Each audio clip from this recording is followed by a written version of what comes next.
할렐루야. 네, 오늘도 하나님의 저를 사모하신 여러분들을 주의 이름으로 사랑하고 축복합니다. 우리 앞뒤처럼 인사할까요? 축복합니다. 사랑합니다. 우리 하나님 언제나 우리를 사랑하시고 우리와 함께 하십니다. 우리가 이 시간 그 믿음으로 하나님 앞에 나가기를 소망합니다. 제가 같이 기도한 다음에 하나님께 찬양을 나가겠습니다. 고맙고 감사하신 하나님 아버지, 이 시간 우리가 주님의 전에 모여 하나님을 예배합니다.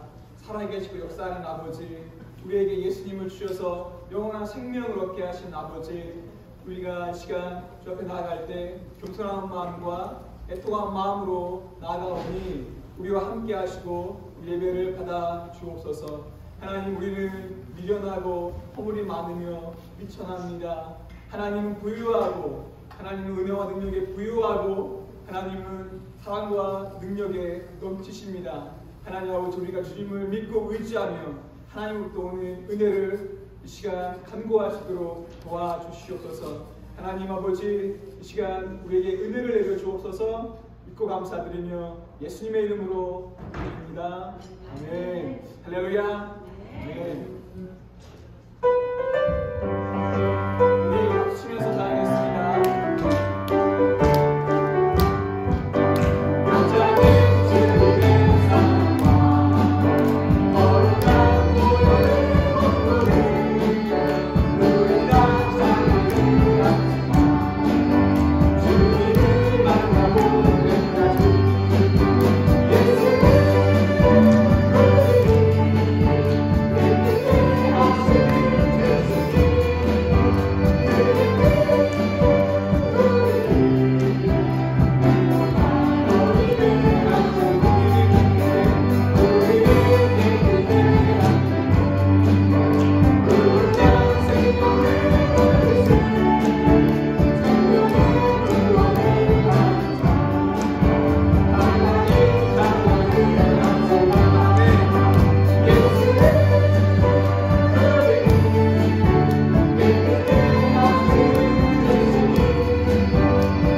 갈등이 있습니다.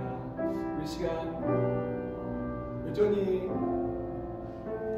전쟁과 또 고통에 빠져있는 우크라이나를 위해서 같이 기도 좀 드리고, 하나님 빨리 전쟁이 끝나고 그 땅에 예수의 평화가 임하게 도와라 기도하고, 하나님 또한 내 안에, 내 심령 안에, 또 우리 가정 안에 하나님의 평화, 예수님 주시는 참된 평화, 화평이 임하게 달라고 같이 한번 기도하겠습니다. 하나님 아버지, 고맙고 감사합니다.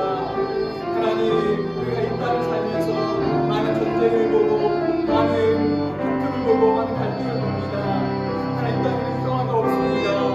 하나님, 하나님의 나라가 이 땅에 임하기 원합니다. 하늘에서 마치 이 땅에도 하나님의 평화가 임하기 원합니다.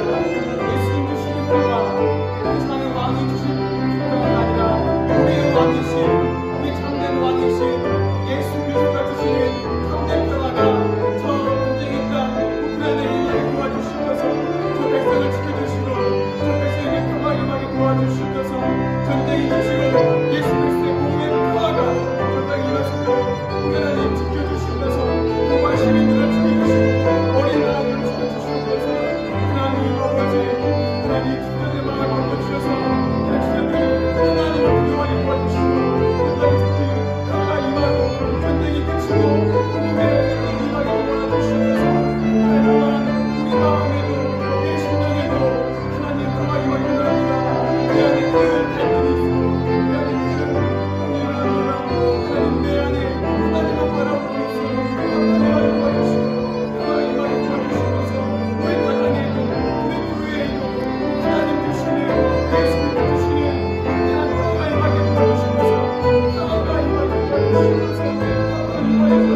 같이 목사를 기도하며 하나님 앞에 예배드리겠습니다.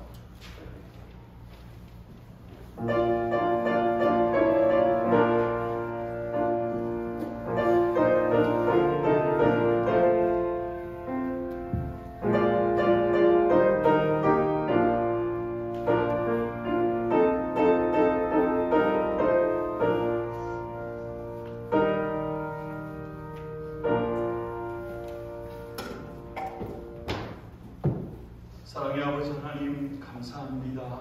우리에게 예수님을 알게 하시고 예수님을 믿는 믿음을 주셔서 그 믿음으로 또 한 주간의 삶을 살게 해주셔서 감사드립니다. 하나님 주시는 은혜와 능력과 주를 믿는 믿음으로 우리가 이 땅의 삶을 살아갑니다. 하나님 새롭게 시작한 한 주간의 삶 가운데 주로 인하여 또한 승리하고 주로 인하여 또한 은총과 복을 누리고 주로 인하여 세상 가운데 하나님의 아름다움을 나타내 살아갈 수 있는 이 시간 예배한 우리 모든 믿음의 지체들에게 인도하여 주시옵소서. 예배 시동을 좋으신 주님께 의탁합니다. 감사드리며 예수님의 이름으로 기도하옵나이다. 아멘. 다같이 일어나셔서 찬송가 41장 새 찬송가 20장 하나님께 찬양드리겠습니다.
전능하사 천지를 만드신 하나님 아버지를 내가 믿사오며 그 외아들 우리 주 예수 그리스도를 믿사오니 이는 성령으로 잉태하사 동정녀 마리아에게 나시고 본디오 빌라도에게 고난을 받으사 십자가에 못 박혀 죽으시고 장사한 지 4일 만에 죽은 자 가운데서 다시 살아나시며 하늘에 오르사 전능하신 하나님 우편에 앉아 계시다가 저희로서 산자와 죽은 자를 심판하러 오시리라.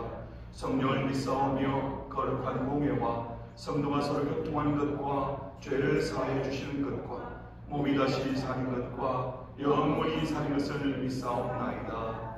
아멘. 시간 예배를 위해서 이승기 집사님 기도해 주시겠습니다.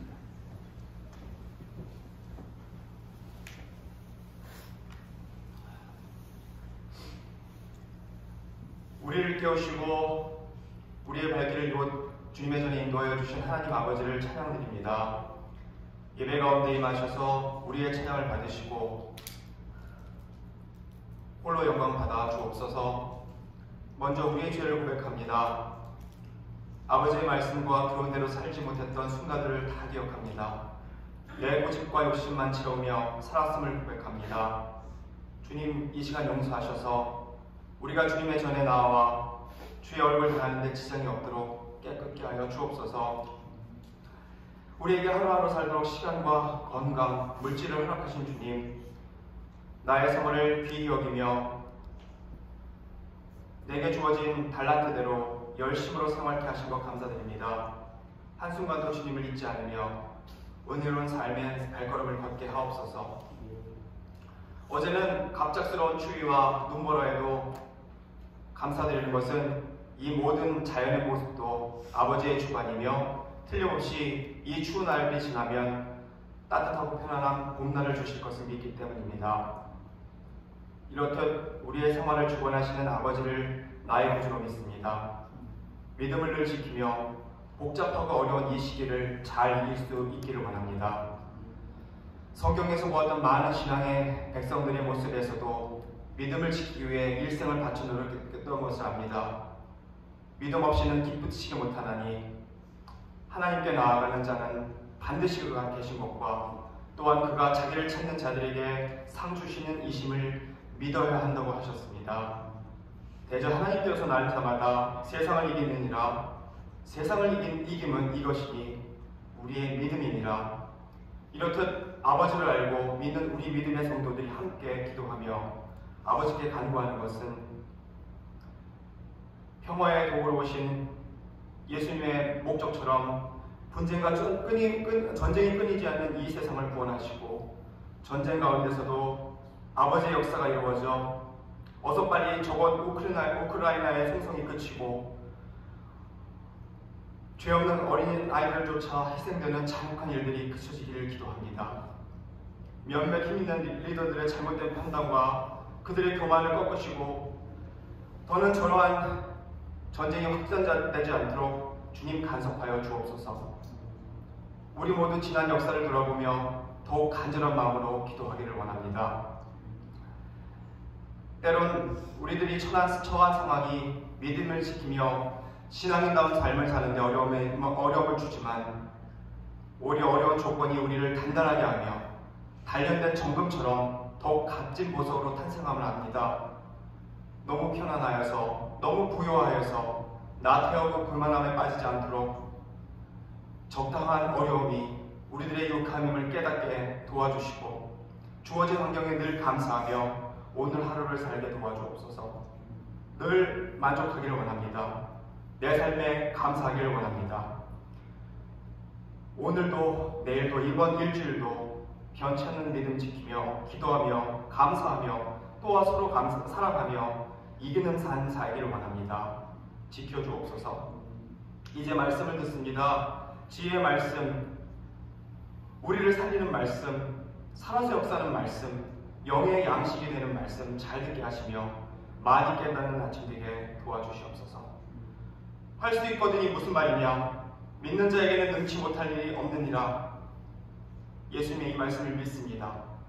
오늘도 승리하게 하옵소서. 우리를 구원하신 예수님의 이름으로 기도했습니다.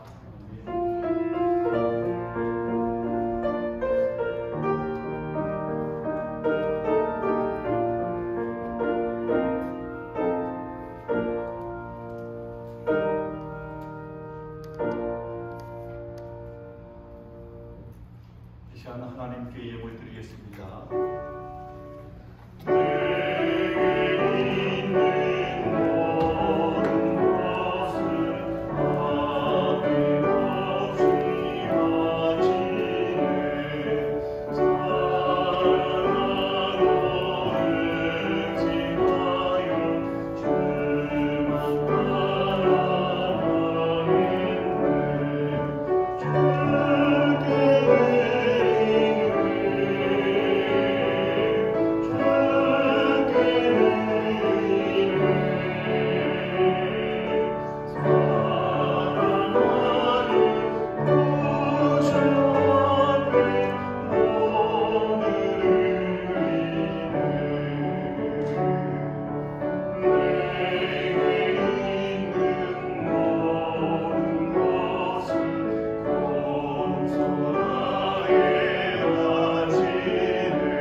같이 기도하겠습니다. 사랑의 아버지 하나님, 감사합니다. 하나님의 은혜로 또한 지난 한 주간의 삶을 살았습니다. 사랑하는 성도님들이 삶의 현장에서 일터에서 하나님 수고하여에서 얻은 것으로 이 시간에 하나님 앞에 예배 가운데 예물 드립니다.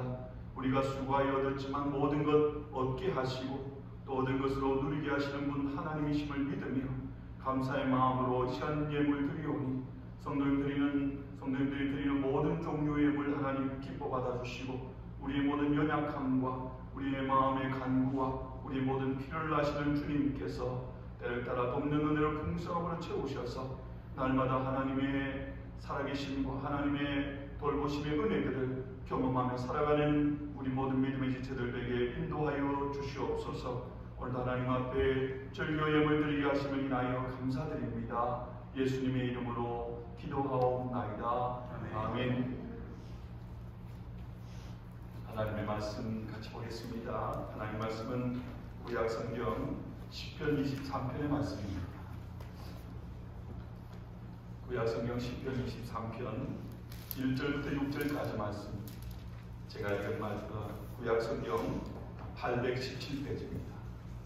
구약성경 817페이지 시편 23편 1절부터 6절 말씀, 제가 말씀을 봉독해 드리겠습니다. 여호와는 나의 목자시니 내가 부족함이 없으리로다. 그가 나를 푸른 초장에 누이시며 쉴 만한 물가로 인도하시는도다.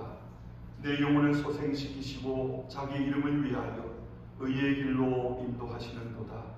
내가 사망의 음침한 골짜기로 다닐지라도 해를 두려워하지 않을 것은 주께서 나와 함께 하시니라. 주의 지팡이와 막대기가 나를 안위하시나이다.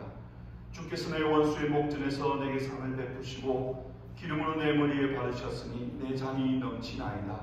나의 평생의 선하심과 인자하심이 정녕 나를 따르리니 내가 여호와의 집에 영원히 거하리로다. 아멘. 이 시간에는 우리 이종반 목사님 가정에서 특송해 주시겠습니다.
기도하겠습니다. 사랑의 아버지 하나님 감사합니다.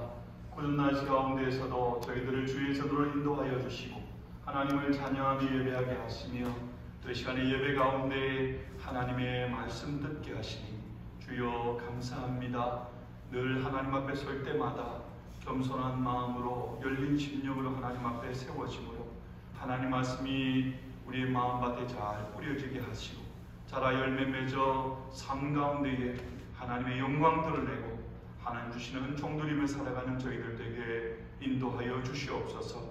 예배 지종을 주신 주님께 의탁합니다. 감사합니다. 예수님의 이름으로 기도하옵나이다. 아멘. 우리 말씀 듣기 전에 같이 한번 인사 나누고 말씀을 듣기를 원합니다.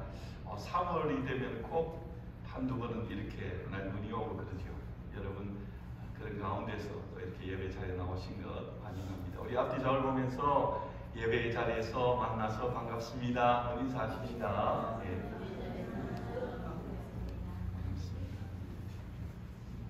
오늘 우리 목사님 사모님도 오셔서 특성 찬송해 주시고 너무 감사합니다. 오늘 또 전할 말씀을 미리 찬송을 해주셔서 말씀을 절반만 전해도 될 것 같아요. 여러분 그 시편이 150편까지 있죠. 150편까지 있는 시편은 우리 앞서 믿음 생활하는 성도들의 신앙의 고백이고 간증이고 찬양입니다. 그렇게 하나님을 찬양하는 내용 가운데 어쩌면 우리가 가장 많이 접하고 또 노래하기도 하고 또 제가 한국에 있을 때는 기독교 서점에 가면 성도들 선물하는 액자 가운데 좀 크고 제일 비싸고 좋게 만든 것은 보통 20편, 23편이 기록되어져 있습니다. 성도님들의 가정에도 많이 걸려 있고 또 혹시 붓글씨 같은 것을 한국에서 많이 했던 것 같은데 그것을 내가 글을 배우다가 글씨를 좀 이제 제법 잘 쓴다 그러면 많은 분들이 20편, 23편을 한번 시작을 해봅니다. 그래서 기록을 적어서 액자에 걸어놓고 그만큼 사람들에게 잘 알려지고 좋아하고 사랑받는 그런 구절이 바로 20편, 23편의 내용입니다. 우리가 잘 아는 것처럼 20편, 23편은 다윗의 시편이죠. 하나님의 은혜와 사랑을 많이 입었던 다윗. 그 다윗은 소년 시절에 양을 치는 목자였습니다. 양을 치면서 자신이 목자로서 경험했던 것이 자기가 인생을 살면서 정말 다윗의 인생 가운데는 많은 고난과 어려움을 겪었지 않습니까? 근데 가만히 인생을 살고 노년이 되어서 자신의 경험과 자신의 삶을 한번 비춰보니까 아마 그랬던 것 같아요. 이게 너무 내가 목자로서 양을 칠 때의 모습과 너무나 흡사하다. 하나님께서 마치 내 인생 가운데 목자가 되시고 내가 하나님의 인도함을 받는 양의 모습처럼 그렇게 하나님이 내 인생을 붙들고 인도하셨구나. 그런 고백으로 다윗이 찬송하면서 기록한 내용이 10편 23편이라고 생각합니다. 1절에서 바로 다윗은 자신의 하나님에 대한 신앙 고백, 자신의 삶에 대한 간증을 이렇게 말합니다. 여호와는 나의 목자시니 내가 부족함이 없으리로다. 그렇게 자신의 신앙의 고백을 간증으로 표현하고 난 다음에 2절부터 왜 그러한지 그 이유를 표현을 합니다. 몇 가지로 말씀을 하는데요. 첫째로 하나님이 나의 목자가 되셔서 내 삶을 인도하셨던 그 인생의 걸음 가운데 왜 내가 부족함이 없었는가? 그 첫 번째 이유로 언급하는 내용이 무엇이냐 그러면 하나님이 나의 모든 필요를 구체적으로 채우셨다는 겁니다. 2절 말씀을 한번 보세요. 그가 나를 푸른 초장에 누이시며 쉴만한 물가로 인도하시는도다. 시편은 여러분 오늘날로 말하면 시입니다. 여러분 시는 직설적으로 그냥 그 내용을 다 적지 아니하고 은유적으로 비유적으로 이렇게 좀 아름다운 문구로 그렇게 기록하지 않습니까? 그래서 자신이 목자로서 양을 쳤던 그 경험을 비유적으로 이렇게 설명을 하는 거예요. 여기에서 자신을 양으로 비유해서 하나님 목자 되실 때에 자신이 마치 양과 같은 그런 입장으로 한번 생각해 볼 때 두 가지 사실을 고백하게 된다는 거예요. 그 첫째는 뭐냐 하면 그가 나를 푸른 초장에 누이셨다. 푸른 초장에 누이셨다. 그리고 둘째는 그가 나를 쉴 만한 물가로 인도하셨다. 그렇게 고백합니다. 우리에게는 사실 이게 실제적으로 별로 와닿지 않습니다. 양이 푸른 초장으로 수준초장에 누워있다. 그리고 실만한 물가에 가있다. 거기로 인도함을 받았다. 뭐 그냥 피상적으로만 생각할 뿐이지 다윗처럼 생생하게 우리 가운데 오지는 않습니다. 근데 여러분, 다윗이 목자로서 양을 칠 때 자신이 그 양과 같은 모습으로 돌아가서 한번 감정이입을 해본 거예요. 그렇게 볼 때에 분명히 다윗은 이런 의미로 이 내용들을 기록해 놓은 겁니다. 먼저 그가 나를 푸른 초장에 누이신다. 목자 되신 하나님, 목자로 비유되신 하나님이 양으로 비유된 자기 자신을, 그리고 우리 인생들을 푸른 초장에 누이신다는 말은 어떤 의미일까요? 여러분, 양의 특징 가운데 한 가지는 뭐냐 그러면 양은 배가 부르기 전에 눕지 않는다고 그렇게 말을 합니다. 뭐 동물들 가운데 거의 많이도 그렇지만 그래도 우리가 잘 아는 맹수, 뭐 제가 잘은 모르겠지만 뭐 사자 같은 경우는 자기가 배가 부르면 앞에 이렇게 지나가도 사냥을 하지 않는다고 그래요. 동물이라고 다 그냥 막 눈에 보이는 대로 막 잡아서 배 터지도록 먹고 그렇게 하는 게 아니라 동물들도 적당히 절제를 하는데, 어쩌면 우리 사람들은 배가 불러도 계속 사냥을 해가지고 내가 소유를 하고 냉장고에 쟁여놓고 준비를 해야 되는지 모르겠어요. 근데 여러분, 이 양이라는 짐승은 그렇다는 거예요. 그냥 이만큼 내가 먹었으면 됐다가 아니라 들어 누웠다는 말은 배가 너무 부르다는 거예요. 정말 배 부를 정도로 많이 먹었다는 것이 전제되어져 있다는 겁니다. 그러니까 풀밭에 누워있다는 말은 우리가 그 사실을 유추해 볼 수 있는 거예요. 정말 배 부르도록 먹었다. 정말 배 부르도록 먹었다. 배 부르도록 먹었다는 말이 별로 우리에게 감동을 오지 않죠, 여러분. 그럼 저도 마찬가지입니다. 저도 그렇게 배가 많이 고파보지는 않았거든요. 근데 적어도 저의 부모님 세대에서 제가 정말 많이 들었던 이야기가 6.25를 지나면서 뭐 그냥 나무 껍질 벗겨 먹었다, 뭐 이렇게 했다 저렇게 했다, 없는 말 지어 하지 않았고, 아마 여기에 이제 한 70, 80 정도 넘어가신 분들은 분명히 그런 경험들이 있을 겁니다. 경제적으로 좀 괜찮을 때도 전쟁이 일어나게 되어지면 내가 수중에 아무리 돈이 있어도 돈을 사용할 수가 없습니다. 물건이 없기 때문에. 우리가 우크라이나를 위해서 기도하는데 그 나라에도 분명히 부자들이 있을 것이고 먹을 것을 걱정하지 않고 사는 사람들도 있었을 겁니다. 그러면 뭐합니까? 전쟁이 일어나고 피난길에 오르게 되면 먹을 것을 구할 수가 없습니다. 한 끼, 두 끼, 하루 이틀 먹지 못하면, 그러면 여러분 다른 우리 가운데 있는 욕심들 다 사라집니다. 그렇지 않습니까? 어쩌면 가난하고 힘들고 어려운 때에 가장 큰 기쁨과 행복은 배부르게 먹는 거예요. 우리는 미국 땅에 살고 있고 우리 조국 한국도 너무 부자가 됐습니다. 그래서 오늘 이 시대는 그 사실들을 까맣게 잊고 살아가지만, 그러나 오늘날 이 시대에도 얼마나 많은 사람들이 먹지 못해서 굶주리고 살아가고, 먹지 못해서 아이들은 제대로 성장하지 못하고 또 죽어가는 많은 사람들이 있는 거예요. 그런 시대를 우리는 살고 있습니다. 그런 사람들에게 배가 너무 불러서 누워있다는 것은 그냥 아이고 내가 괜히 많이 먹었네, 좀 속이 불편한 데가 아니라 너무 기뻐하는 그런 모습을 우리가 연상할 수 있는 거예요. 하나님께서 우리에게 우리의 필요를 채우시는데 그렇게 채우신다는 거예요.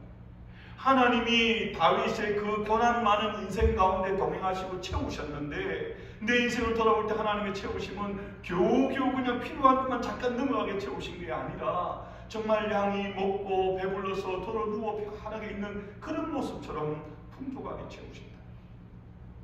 하나님이 내 인생 가운데 그렇게 채우셨습니다. 하나님이 여러분의 인생 가운데도 그렇게 채우실 거예요. 내가 하나님 찬양합니다. 여러분도 나처럼 하나님 찬양하기를 원합니다. 이게 여러분 시편 23편에서 다윗이 고백하는 것이고 믿는 것이고 간증하는 내용입니다. 여러분, 쉴만한 물가로 인도하는 말은 어떤 뜻일까요? 뭐 양의 특성을 가지고 비유한 것이니까 또 양에 대해서 알아야 되겠죠. 양이라는 동물은 뭐 다른 동물보다도 특별히 겁이 굉장히 많은 동물이라고 합니다. 풀을 뜯어먹다가도 옆에서 벌쩍 뛰면 이유도 없이 그냥 나도 벌쩍 뛰는 거예요. 저기서 막 뛰어가면 무슨 일인 걸 돌아보지도 않고 나도 막 뛰는 거예요. 그게 겁이 많은 이 양이라는 동물의 특징이라고 합니다. 목이 말라서 물가로 갔습니다. 물가가 여러분 항상 잔잔하게 흐르지 않지 않습니까? 콸콸콸콸 세게 흐르는 물도 있고 그런 물이 있으면 그 가운데서 이렇게 물을 들어가서 먹지 못하면 혹시 빠질까 떠내려갈까. 잔잔한 물가로 인도하신다는, 쉴만한 물가로 인도하신다는 무슨 말이냐 그러면은, 그렇게 빠르게 흐르는 물을 목자가 양들이 가서 물을 먹을 수 있도록 만들어주는 거예요. 물이 너무 세게 흐르면 돌을 들어서 막기도 하고, 물살이 좀 약하게 흐르기도 하고, 세세하게 세밀하게 살피고 도우시니 물가는 쉴만한 물가가 되는 거예요. 마음의 평안이 있는 거예요. 그가 나를 푸른 초장에 누이심에 쉴만한 물가로 인도하시는 것.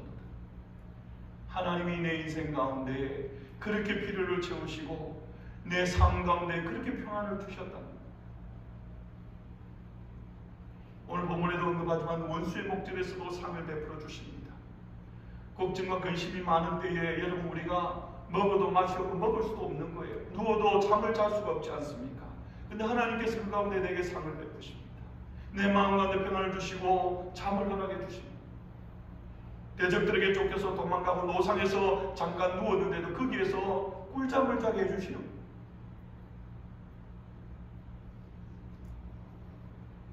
오늘날 수많은 사람들은 쉼이 없는 삶을 살아갑니다. 불안과 염려 가운데서 힘들어하고 고통하며 살아갑니다. 내가 내 인생을 책임져야 하고, 내가 내 가족들, 내 자녀들을 감당해야 합니다. 내가 내 인생을 붙들지 않으면 나는 어떻게 될지 모를 것 같은 그런 불안 속에 살아갑니다. 불신자들만 그러합니다. 믿는 저희들도 많은 경우에 그렇게 살아가는 거예요. 마치 내가 내 스스로의 힘으로, 내 능력으로 그렇게 해야 될 것처럼. 근데 다윗이 시편으로 고백하는 내용은 여러분 그것 아닙니다. 여러분, 내 힘으로, 내 노력으로, 내 능력으로 사는 것이 아닙니다. 하나님이 공급하셔야 하고 하나님이 분명히 그렇게 채워주십니다. 이것이 여러분 시편 가운데서 고백하는 다윗의 고백입니다. 여러분, 다윗도 자신의 인생 가운데 순간적으로 이 사실을 잊었던 적이 있었죠. 왕으로서 부족함이 없었습니다. 모든 것이 잘 되고 모든 사람들이 칭송하고 존경하고 나라도 풍성하고 힘도 강성해졌습니다. 그 순간에 자신도 모르게 자기 힘으로 삶을 알았습니다. 자기 때문에 이 나라가 이렇게 힘 있는 나라가 되어졌고 이 백성들이 먹고 살 줄 안 거예요. 그러다가 사랑하는 아들 압살롬이 반란을 일으켜서 도망을 다닐 때 누군가가 갖다 주지 아니하면 자기 한 끼 먹을 음식도 챙기지 못하는 거예요. 자기 능력으로 아무것도 할 수 없는 것을 깨닫게 되어집니다. 내가 내 목숨을 위하여 내 양식을 준비했던 것이 아니구나. 내가 내 힘과 내 능력으로 내 가족들을, 내 부하들을 내가 돌본 것이 아니구나. 하나님이 나를 부르주라는 것입니다. 하나님이 나를 지금까지 잔잔한 물가, 쉴만한 물가로 인도하십니다. 여러분, 다윗의 이 고백이 저와 여러분의 고백이 되기를 원합니다. 빨리 깨닫는 자가 후회가 적은 인생을 삽니다. 빨리 깨닫는 자가 하나님 기뻐하시는 그리스도인의 모습을 세상 가운데 나타내는 그러한 모습으로 살 수 있게 되는 것입니다. 하나님이 우리의 목자 되신 것을 인정하며 살 때 왜 부족함이 없다고 말합니까? 하나님 우리의 모든 필요를 풍족함으로 실제적으로 채우신다는 거예요. 여호와 하나님을 목자로 모신 인생이 왜 부족함이 없습니까? 3절에서 다윗은 또 이렇게 고백합니다. 내 영혼을 소생시키시고 자기 이름을 위하여 의의 길로 인도하시는도다. 여기에서도 다윗이 두 가지를 고백하죠. 첫째는 내 영혼을 소생시키신다는 것이고, 둘째는 자기 이름을 위하여 의의 길로 인도하시는다는 것입니다. 양의 습성 중에 또 한 가지는 길을 잘 잃어버리는 것입니다. 우리가 그 사실을 어디서 또 볼 수 있냐 그러면 이사야 53장 6절에 보면은 우리를 뭐라고 비유하면 우리는 다 양 같아서 각기 제 길로 갔거든요. 하나님을 자꾸 떠나가는 우리 인생을 양으로 비유한 거예요. 양이 그렇게 먹이를 찾아서 풀밭으로 나갔을 때 길을 잘 잃어버린다고 하는 것을 빗대어서 말하는 겁니다. 풀을 먹다 보면 자꾸 무리에서부터 집으로부터 멀어지는 거예요. 누가복음 15장에 예수님의 잃어버린 양의 비유도 바로 이러한 사실들을 언급하는 내용입니다. 100마리의 양이 있습니다. 목자들의 그 이름을 다 압니다. 우리가 볼 때는, 양들이 볼 때는 다 그것이 그것 같지만 목자는 다 알고 있죠. 저녁이 되어 확인합니다. 한 마리가 보이지 않습니다. 목자가 어떻게 합니까? 나머지 양들 99마리 양을 우리에 넣어두고, 그리고 난 다음에 잃어버린 한 마리 양을 찾아갑니다. 자, 우리가 양은 아니지만 양의 모습을 한번 그렇게 또 대입해 보십시다. 양이 풀을 먹다가 막 정신이 풀을 먹다가 여기저기 가다 보니까 어느 순간에 내 주위에 아무도 없는 거예요. 아무도 없는 겁니다. 마음에 걱정이 되어서 무리를 찾아가는데 아무리 찾아가도 무리를 찾을 수가 없는 거예요. 나는 점점 어두워져 갑니다. 어떨 것 같습니까? 그렇지 않아도 겁이 많은 양. 밤이 되면 분명히 그 어둠 가운데 맹수가, 짐승이 양을 잡아먹으러 나타날 겁니다. 우리 사람이 극도의 공포나 위기 가운데 놓여지면 살려고 막 몸부림치잖아요. 캄캄한 숲속에 혼자 버려졌다고 생각하면 그 가운데서 한번 벗어나 보려고 하다가 나중에 겨우 이제 구조대가 나타났든지 혹은 우리가 위험을 벗어나고 보면 온데 다 얽혀있고 상처가 나있고 다쳐있는 모습을 발견합니다. 그런 양의 모습을 한번 생각해 보자는 거예요. 그 순간에 목자가 나타나서 양의 이름을 부릅니다. 가시덤불에 찢기고 쓰러진 양을 목자는 물을 먹이고 주머니에서 기름을 꺼내서 상처에 발라주고, 여러분, 이것이 바로 소생시킨다는 의미입니다. 하나님께서 우리를 그렇게 소생시킨다는 거예요. 우리가 삶을 살다가 때로 우리 가운데 주어진 문제 가운데 절망하고 낙심하고 어찌할 바를 몰라 할 때 하나님께서 우리에게 새 힘을, 용기를 주십니다. 우리의 눈물을 닦아주십니다. 우리의 상처에 기름을 발라주시고 우리의 가난 심령에, 우리의 마음에 하나님이 물로 채워주십니다. 그렇게 우리 인생을 목자같이 돌봐주신다. 그리고 난 뒤에 어떻게 하십니까? 그 소생시킨 양을 더 이상 방황하지 않도록, 옆길로 또 다른 길로 가지 않도록 의의 길로 인도합니다. 의의 길. 양으로 치면 바른 집으로 가는 길이겠죠. 다시 가시덤불이나 넘어짐이나 공포나 또 무리에서부터 멀어지는 그런 길이 아닌 바른 길입니다.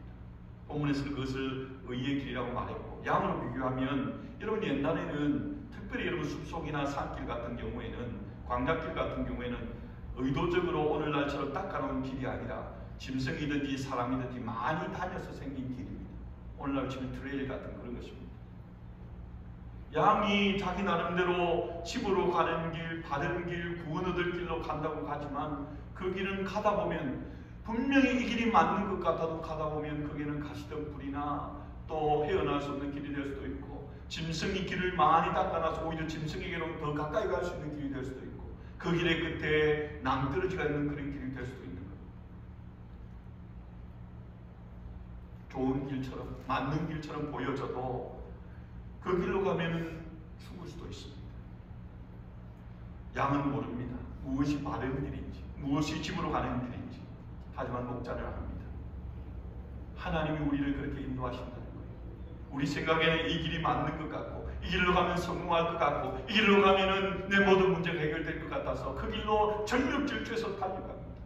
얼마나 열심히 부지런히 최선을 다해서 걸어갑니까? 달려갑니까? 살아갑니까? 하지만 우리 보기에는 바른 길 같아도 뭐라고 말합니까? 그 길은 많은 경우에 사망의 길. 우리는 알 수 없습니다. 하나님이 우리 길을 인도하셔야 하는 겁니다. 어디로 가야 할지, 무엇을 해야 할지. 그때에 하나님이 우리를 이렇게 세우고 하나님이 우리를 친히 인도해 주십니다. 그 인도하시는 하나님 뒤를 따라가기만 하면 우리는 언제나 안전한 길로, 의의 길로 가게 된다는 것입니다. 왜 목자 되신 하나님을 인정하고 사는 인생이 부족함이 없습니까? 하나님이 우리의 필요를 채우실 뿐 아니라 하나님이 우리를 친히 인도하시기 때문입니다.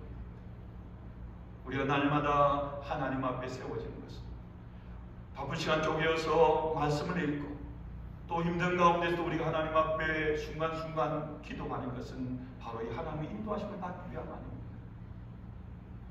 열심히 사는 것 좋습니다.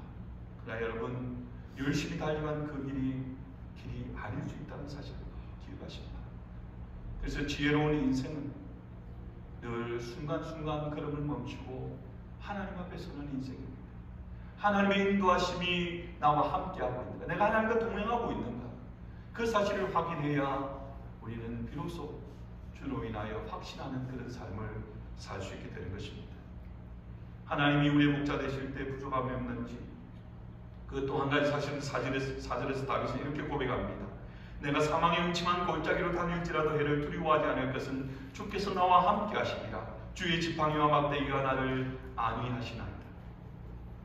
이스라엘이 있는 그 팔레스타인의 기후는 우리가 사는 미국이나 조국 한국 같은 그런 날씨가 아닙니다. 언제든지 사계절이 분명하고 또 언제든지 이렇게 비가 오고 모든 대지를 촉촉하게 적셔주고 살림이 울창하고 그런 나라가 아니라 척박한 땅이죠. 척박한 땅의 공통점은 뭐냐 그러면은 비가 거의 안 오든지, 그리고 올 때에도 잠깐 올 때에도 집중적으로 오는 겁니다. 우기가 있고 건기가 있습니다. 비가 많이 오는 우기가 되어지면 갑자기 메마른 땅 가운데서 풀이 막 자라납니다. 특별히 가시덤불 같은 경우는 엄청 빠르게 자라는 거죠. 그리고 비가 오지 않은 건기에는 바싹 말라버리기 때문에 양이 풀을 뜯어먹는데 먹을 게 없잖아요. 그러면 양을 키울 때에 목자들이 어떻게 합니까? 풀이 있는 곳으로 가야 합니다. 양의 무리를 데리고. 양떼를 데리고 메사라고 하는 메마른 그 기후 가운데서도 풀이 자라있는 그 평지를 향하여 나아갑니다. 그리고 그것으로 갈 때에 반드시 통과해야 되는 곳이 있는데 그것이 바로 깊은 골짜기입니다. 거칠고 위험하고 햇볕이 들지 아니하고 캄캄한 골짜기. 다윗은 목자로서 양을 치면서 이 사실을 많이 경험했겠죠. 그래서 이 골짜기를 뭐라고 표현하고 있냐 그러면 사망의 음침한 골짜기라고 표현합니다. 죽을 것 같이 그렇게 위험하고 절망스러운 그런 어둠의 땅을 지나간다는 거예요. 그런데 여러분, 다윗이 그런 골짜기를 지나갈 때도 두려워하지 않는다고 고백합니다. 내가 사망의 음침한 골짜기를 다닐지라도 해를 두려워하지 않을 것을. 두려워하지 않는다고 고백합니다. 그 이유가 무엇입니까? 주께서 나와 함께 하십니다. 주의 지팡이와 막대기가 나를 안위하시나이다. 주님이 함께 하시고 주님의 막대기 지팡이가 나를 도와주신다. 이 사실을 확신하고 경험했기 때문에 주님께서 함께 하심으로 도우시는데 실제적으로 마치 목자가 양을 도울 때 그 도구를 사용한 것처럼 그렇게 표현하고 있는 거예요. 목자가 두 가지를 가지고 있습니다. 막대기, 지팡이. 막대기는 여러분 가장 쉽게 이해하는 말은 몽둥이입니다. 몽둥이 뭐 할 때 쓰는 겁니까? 몽둥이요. 여러분 몽둥이 사용 안 해보셨습니까? 애들 몽둥이 사용하면 안 됩니다. 패는 용이죠. 누굴 팰까요? 말 안 듣는 양을 팰까요? 양이 위기 가운데 놓여질 때 짐승이 달라질 때가 있지 않습니까? 그 짐승을 물리칠 때 사용하는 게 이 몽둥이입니다. 막대기는 그것입니다. 무기입니다. 무기. 그들을 위험 가운데서 우리 사람으로 비교하면은 원수가 있고 대적이 있고 전쟁이 있고 싸움이 있을 때에 대신 싸워서 이기게 만들어주는 도구라고 생각하면 돼요. 지팡이는 여러분 우리가 산을 갈 때 짚고 가는 그 지팡이 그것을 생각하면 됩니다. 근데 용도가 그 용도가 아닙니다. 오히려 거꾸로 들고 양을 목을 이렇게 걸어서 끌어당기는 용이에요. 양이 막 풀을 뜯어먹다가 정신없이 가다가 어떤 때는 엉덩이 빠지기도 하고 낭떠러지에 떨어지기도 할 것 같은 그런 상황이 될 때에 그것을 탁 걸어가지고 건져주는 그런 도구, 구원하는 도구. 여러분 다윗의 인생을 한번 보세요. 다윗의 삶 가운데 계속되는 대적이 있었습니다. 원수가 있었습니다. 다윗의 시편 가운데 보면 그런 상황이 얼마나 많이 놓여졌는가를 고백합니다. 그 대적과 원수가 있었는데 근데 어떻습니까? 다윗이 모든 순간에 자신들이 그들이 그 병사로 말미암아 그 대적과 원수를 싸워서 이겼습니까? 아닙니다, 여러분. 오히려 그럴 수 있는 찬스가 왔을 때도 안 했습니다. 사울이 그를 죽이려고 쫓아다니다가 한 번은 굴에 숨었는데 이 사울 왕이 막 쫓아다니다가 잠깐 더운 날씨에 좀 쉬려고 그 굴에 가서 떨어 누운 거예요. 굴이 이렇게 좁은 굴이 아니고 아주 깊이가 있는 굴이었던 것 같아요. 다윗과 병사들은 깊은 곳에 숨어있고 그 입구 쪽에 사울 왕이 누운 거예요. 다윗이 함께했던 부하들이 말합니다. 다윗이요, 하나님이 기회를 주셨습니다. 원수를 죽일 수 있는 기회를 주셨습니다. 다윗이 그렇게 하지 않지. 오히려 그 얻기만 됩니다. 하나님이 기름 부음 받은 자를 내가 직접 그렇게 심판하지 않겠다.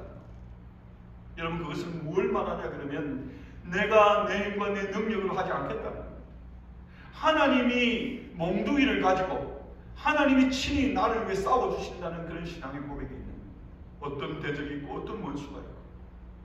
여러분, 우리가 다 잘 안 되지만 여러분, 삶 가운데 이 사실을 꼭 기억하시기 바랍니다. 누군가가 미울 때가 있습니다. 우리 삶 가운데 내가 억울하게 그런 일을 당할 때가 있잖아요. 저도 여러분 삶 가운데 그런 때가 너무 말도 안 되는 이야기 때문에 야, 도대체 이게 어디서부터 출발돼서 이렇게 왔지? 답답해서 그 말이 전달된 사람들을 다 불러가지고 한번 물어보고 싶었던 때가 있었습니다. 너무 답답했어요. 속이 상했어요. 근데 그렇게 하지 않았습니다. 문제가 커질까봐도 안 한 것도 있지만 저에게도 조금하지만 그런 믿음이 있는 거예요. 하나님께서 아시잖아. 하나님이 간섭하실 거예요. 여러분, 이 사실을 기억하시기 바랍니다.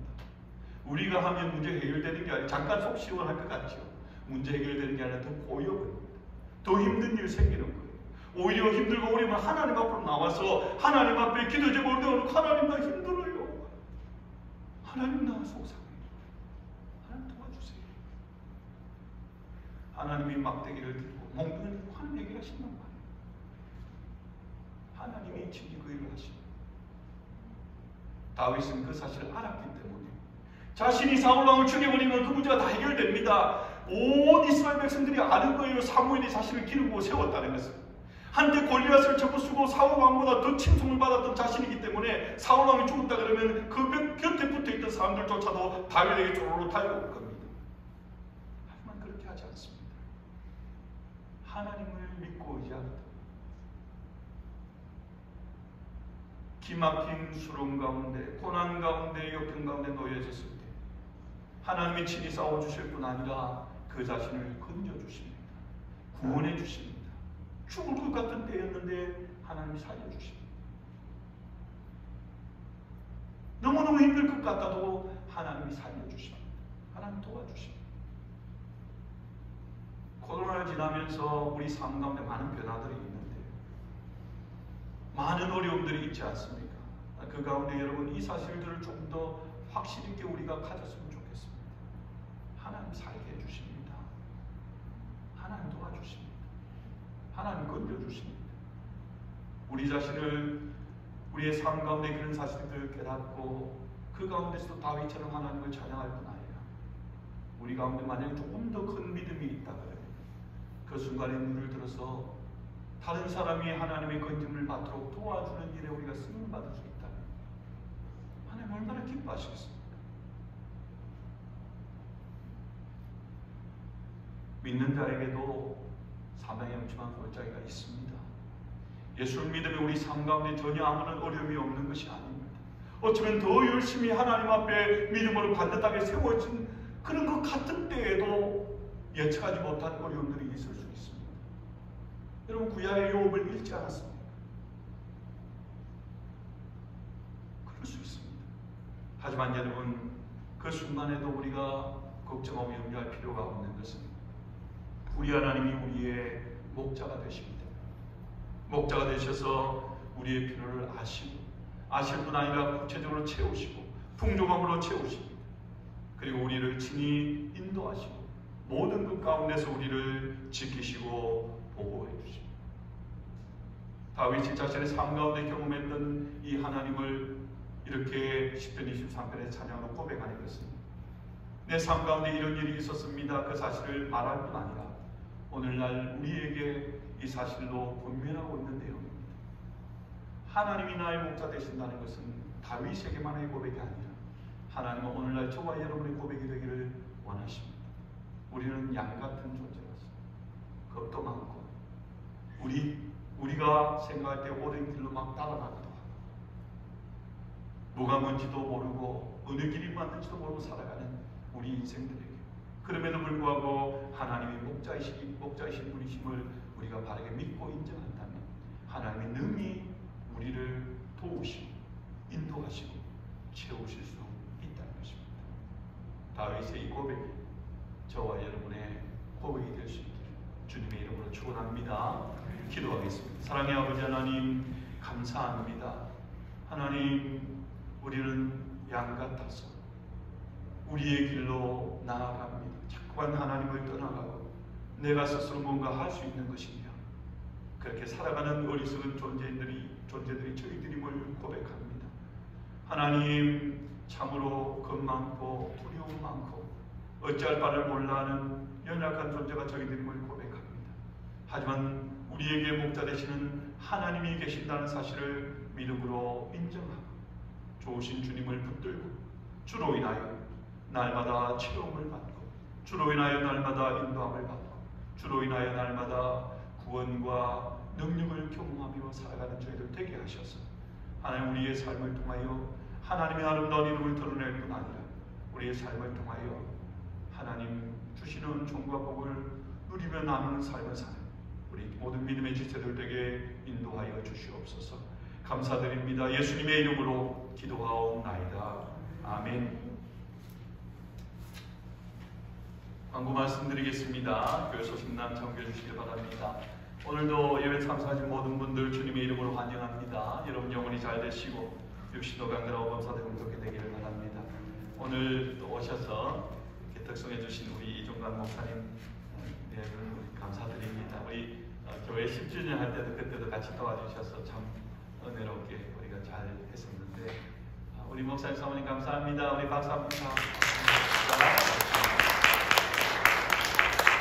여러분들도 한 번 더 인사할까요? 앞뒤 저를 보면서 사랑합니다, 축복합니다 인사 나누겠습니다. 몇 가지 광고 말씀드립니다. 오늘 예배 후에 이 자리에서 임시 재직회로 잠깐 모이겠습니다. 한 5분 10분 안 걸릴 거예요. 우리 교회 건물 보험하고요, 그 다음에 우크라이나 난민 지원금건으로 잠깐 모이겠습니다. 예배 마치고 그 자리에 그냥 앉아 계시길 바랍니다. 새벽 기도회를 실시하고 있습니다. 많이 오셔서 함께 기도하는 우리 현맘 지체들 되시기를 바라고요. 여러분 기도 제목 보시고 또 기도할 때에 특별히 여러분 우크라이나 전쟁 종식과 평화를 위해서 여러분 기도해 주시고 그렇게 또 마음 함께 해주시길 바랍니다. 교회와 성도님들을 위해서 기도해 주시고요. 하나님 말씀 더 사모하고 가까이 하는, 그래서 날마다 말씀을 통해서 하나님 인도함 받고 살아가는 우리 모든 지체들 될 수 있기를 바랍니다. 우리 같이 찬송하십시다. 찬송가 453장, 새 찬송가 570장입니다.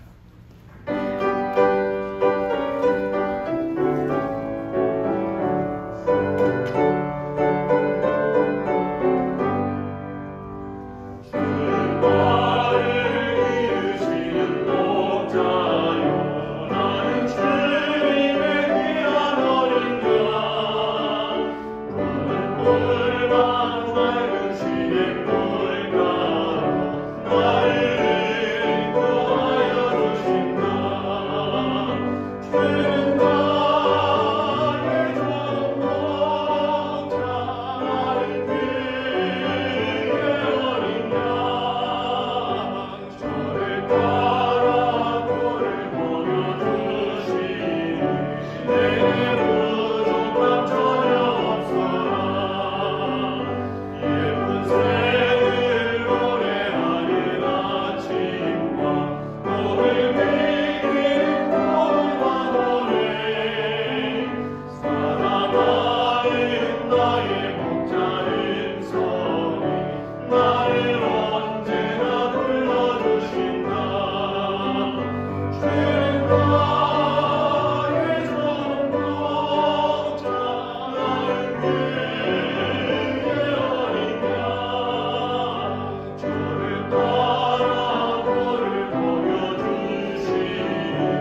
하나님 아버지의 크신 사랑하심과 성령의 교통하심과 위로하심이 하나님을 목자로 모시고 살아감으로 모든 삶 가운데 하나님으로 인하여 채우심을 받고 하나님으로 인하여 소생함을 세임을 얻으며 하나님으로 인하여 날마다 구원과 승리를 경험하며 살기 원하는 모든 믿음의 지체들 머리 위 이제부터 영원토록 함께 있을지어다. 아멘.